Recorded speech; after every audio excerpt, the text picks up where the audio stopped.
Everyone, আজকে আমি চলে এসেছি আমার ছোটোবেলার বান্ধবী মুনিয়ার বিয়েতে। যদিও ওর বিয়ে কিছুদিন আগে হয়ে গিয়েছে। অ্যাকচুয়ালি ওর বিয়ে হয়েছিল বাইরে, কিন্তু বাইরে বিয়ে হলেও ও কিন্তু বিয়ের কিছুদিন পর আমাদের এখানে এসে আমাদের সবাইকে পার্টি দিয়েছিল। আর সেই পার্টিতেই কিন্তু আজকে আমি, মা ও ভাই মিলে চলে গিয়েছিলাম। তো দেখতেই পারলে তোমরা আমার বান্ধবী ওর বান্ধবীর বরকে। তো প্রথমে এসেই ওদের সাথে দেখা করে তারপর কিন্তু আমি চলে এসেছিলাম স্টার্টার্সে। এখানে পর স্টার্টার্সে অল্প কিছু খেয়েই আমি কিন্তু আবার চলে গিয়েছিলাম ওর ওখানে। আর ওখানে গিয়ে দেখি সবাই উন্মাদের মতো নাচছে। তো যাই হোক, সবাই নাচবে এটা তো ন্যাচারাল, বাট আমাদের কোণে সেও যে এভাবে নেচে বেড়াবে এটা কিন্তু কেউ ভাবেনি। তো যা হয়েছে ভালোই হয়েছে, ও খুব মজা করেছে, ওদের সাথে কিন্তু আমরাও খুব মজা করেছি।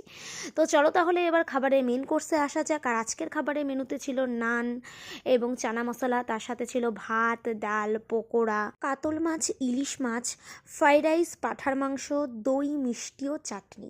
তো টাটা সবাইকে। ব্লগটি ভালো লাগলে চ্যানেলটি সাবস্ক্রাইব করো।